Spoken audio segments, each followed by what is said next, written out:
कक्षा 9 की गणित की पाठ्य पुस्तक का अध्याय 13 पृष्ठीय क्षेत्रफल एवं आयतन के बारे में हम अध्ययन कर रहे हैं। इसमें से हम आज घनाभ, घन और बेलन के पृष्ठीय क्षेत्रफलों के बारे में चर्चा करेंगे। सबसे पहले हम घनाभ के बारे में चर्चा करते हैं। तो घनाभ का ये हमें एक घनाभ का चित्र दिया हुआ है। इसमें 6 फलक, 8 शीर्ष और 12 भुजाएं। तो पहले तो हम ये परिभाषा देख लेते हैं इसकी। घनाभ 6 आयताकार पृष्ठों फलकों से घिरकर बनी ठोस आकृति को घनाभ, आयतफलकी अथवा षटफलकी कहते हैं। इसके हमें 3 नाम दिए हुए हैं। 6 आयताकार, कितने पृष्ठ है? 6 आयताकार सारे पृष्ठ, उनसे घिरकर बनी हुई ठोस आकृति क्या कहलाती है? घनाभ। और घनाभ के दूसरे नाम क्या दे रखा है? एक दे रखा हमें आयतफलकी और दूसरा दे रखा है षटफलकी। आयतफलकी इसलिए कहा जाता है क्योंकि इसमें जो सभी सतह या पृष्ठ होते हैं वो सभी आयताकार होते हैं, इसलिए इसका नाम आयतफलकी है। और षटफलकी इसलिए कहा जाता है क्योंकि इसमें 6 पृष्ठ होते हैं, 6 फलक होते हैं, इसी वजह से इसका नाम षटफलकी है। तो हम नामों के बारे में समझ लिया है। अब देखिए 6 फलक कौन कौन से हैं। 6 फलक देखिए इस घनाभ के चित्र में। एक फलक ये नीचे फर्श वाला, दूसरा ये, तीसरा ऊपर वाला, चौथा इसके पीछे बना हुआ फर्श और ये सतह, और ये 5वां फलक ये, और छठा फलक एक बच रहा, ये 6। तो इस प्रकार हमने इसमें टोटल 6 फलक देख लिए हैं। 6 फलकों, जैसे नीचे वाला फर्श वाला फलक है, इसका क्षेत्रफल निकालने के लिए हम कौन सा सूत्र लगाएंगे? इसके क्षेत्रफल के लिए हम आयत के क्षेत्रफल का सूत्र लगाएंगे। आयत के क्षेत्रफल का सूत्र क्या होता है? आयत के क्षेत्रफल का सूत्र होता है लंबाई गुणा चौड़ाई। तो यहाँ पर लंबाई L है और चौड़ाई कितनी है? B। तो ये इस फलक का क्षेत्रफल क्या हो जाएगा? L into B। इसी प्रकार हम इस दूसरे फलक का क्षेत्रफल निकालेंगे। तो यहाँ एक भुजा है B और दूसरी है H, तो B गुना H। इसी प्रकार इस ऊपर वाले का निकालेंगे तो L गुना B। ये L और ये वाला H। इस वाले का निकालेंगे तो L इंटू H। इसके बाद ये L इंटू H, ये B, और ये वाली सतह है H इंटू B। तो इसमें सभी सतह 2 बार आ रही है, जैसे ये L गुना H और ये वाला L गुना H, यहाँ B गुना H और इधर भी है B गुना H। तो ये सतह भी 2 बार है, और L इंटू B और ये L इंटू B, तो ये सतह भी 2 बार है। तो देखिए हम इसमें 6 फलक आप अच्छे से समझ गए, उनके क्षेत्रफल भी मैंने बता दिए। आगे देखिए 8 शीर्ष किस प्रकार हैं। 8 शीर्ष का मतलब होता है कोने। तो इसमें हम कोने गिनते हैं 1 2 3 4 5 6 7 और ये 8। तो हमारे पास कितने कोने आ गए या शीर्ष कितने आ गए? 8। भुजाएं कितनी हैं? 12। एक बार हम गिन लेते हैं। ये पहले लंबाई वाली, फिर चौड़ाई और ऊंचाई वाली गिनते हैं। तो पहले एक देखो, एक भुजा लंबाई, 2 3 और ये 4, ये चारों भुजाएं लंबाई वाली। अब चौड़ाई वाली देखो, 5 6 7 और ये 8। अब ऊंचाई 9 10 11 और 12। तो इस प्रकार से हमने देख लिया कि इसमें टोटल कितनी भुजाएं हैं? 12। तो एक घनाभ में 6 फलक, 8 शीर्ष और 12 भुजाएं होते हैं। ये आपको अच्छे से याद रहना चाहिए। यदि किसी घनाभ की लंबाई L, चौड़ाई B तथा ऊंचाई H है, तब क्षेत्रफल। तो ये देखिए घनाभ के आधार का क्षेत्रफल। आधार के क्षेत्रफल निकालने के लिए हम क्या करेंगे? लंबाई गुणा चौड़ाई। क्योंकि आपने देखा है आधार में क्या है? एक लंबाई है और दूसरी चौड़ाई। हमें 2 ही चीज़ें हैं, तो उनका क्षेत्रफल निकालने के लिए आयत के क्षेत्रफल का सूत्र लगा देंगे लंबाई इंटू चौड़ाई, L इंटू B। अब देखो घनाभ का संपूर्ण पृष्ठीय क्षेत्रफल।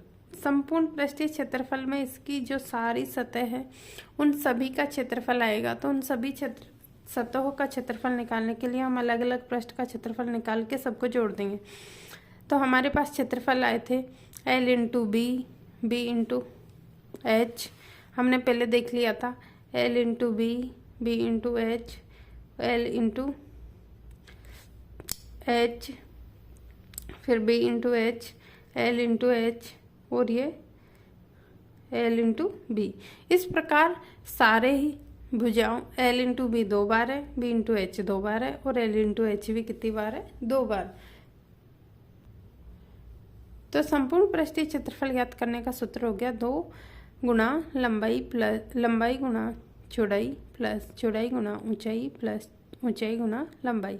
ये सभी हमारे पास 2-2 बार आ रहे हैं।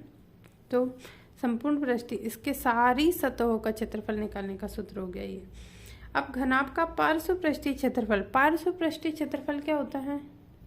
पार्श्व पृष्ठीय क्षेत्रफल का मतलब होता है कि उस घनाभ की चारों दीवारों का क्षेत्रफल। जब हम किसी भी घनाभाकार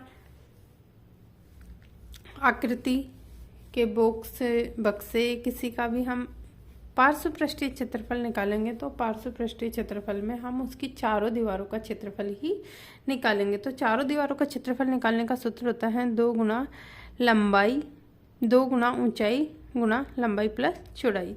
इसको इस प्रकार लिखेंगे हम, क्षेत्रफल होता है A बराबर 2H ब्रैकेट में L प्लस B। ये होता है पार्श्व पृष्ठीय क्षेत्रफल, चारों दीवारों का क्षेत्रफल निकालने का सूत्र। आगे देखिए, घनाभ का विकर्ण।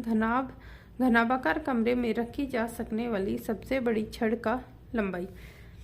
तो हमारे पास हम किसी एक कमरे में खड़े हो जाएंगे और उस कमरे में खड़े होने के बाद हम जिस कोने में खड़े हुए हैं वहाँ से उसके शीर्ष देखेंगे कि कौन सा शीर्ष अधिकतम दूरी पर है, वही उस घनाभाकार कमरे का विकर्ण कहलाता है। या फिर उस कमरे में कोई ऐसी छड़ रखे जिसकी लंबाई सबसे अधिक हो, तो वो भी इसका विकर्ण कहलाता है।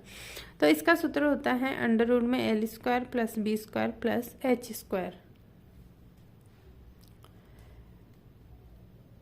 इससे हम घनाभाकार कमरे का विकर्ण या फिर उसमें रखी जा सकने वाली सबसे बड़ी छड़ ज्ञात कर सकते हैं।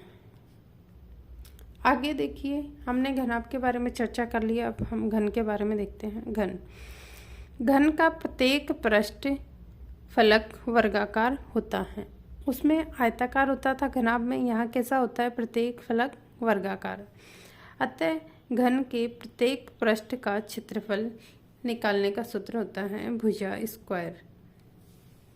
भुजा को हम A से दिखा सकते हैं, तो A का स्क्वायर कर देंगे तो उसके किसी भी एक फलक पृष्ठ का क्षेत्रफल हमारे पास आ जाएगा। जैसे ये हमारे पास एक घन का चित्र दिया हुआ है, इसमें लंबाई भी A है, चौड़ाई भी A है और ऊंचाई भी क्या है? A। तो तीनों ही सतह है, लंबाई चौड़ाई और ऊंचाई सभी हैं A।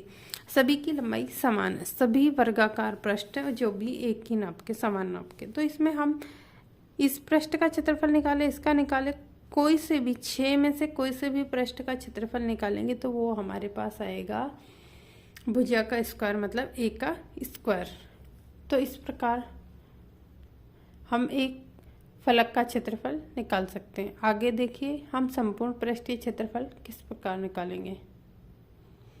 यहाँ देखो, घन का संपूर्ण पृष्ठीय क्षेत्रफल अगर हमें निकालना है तो हमारे पास एक फलक का क्षेत्रफल आया था भुजा स्क्वायर। तो हम उसमें कितने फलक है? टोटल 6। तो 6 से गुणा कर देंगे, 6A स्क्वायर 6A स्क्वायर। तो ये घन का संपूर्ण पृष्ठीय क्षेत्रफल का सूत्र हमारे पास आ जाएगा। इसी प्रकार अगर घन की चारों दीवारों का पूछेंगे तो 4 से गुणा कर देंगे, 4A स्क्वायर। तो उसका पार्श्व पृष्ठीय क्षेत्रफल आ जाएगा, चारों दीवारों का क्षेत्रफल। जैसा कि हमने अभी घनाभ में देखा था कि पार्श्व पृष्ठीय क्षेत्रफल का मतलब होता है कि उसकी चारों दीवारों का क्षेत्रफल। अगला देखिए, घन का आयतन।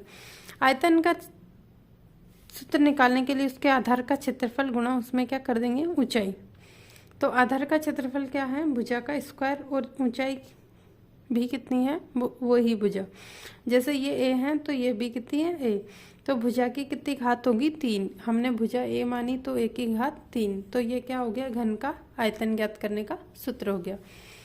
एक और सूत्र है इसमें, घन के विकर्ण की लंबाई। घन के विकर्ण की हमें अगर लंबाई ज्ञात करनी है तो उसका सूत्र होता है भुजा √3, या फिर इसको ऐसे बोल सकते हैं 3 भुजा और 3 a। इस प्रकार हमने घन व घनाभ के पृष्ठीय क्षेत्रफलों के बारे में चर्चा की। इन सूत्रों के माध्यम से आप एक बार प्रश्नावली के सवालों को करने की कोशिश कीजिए।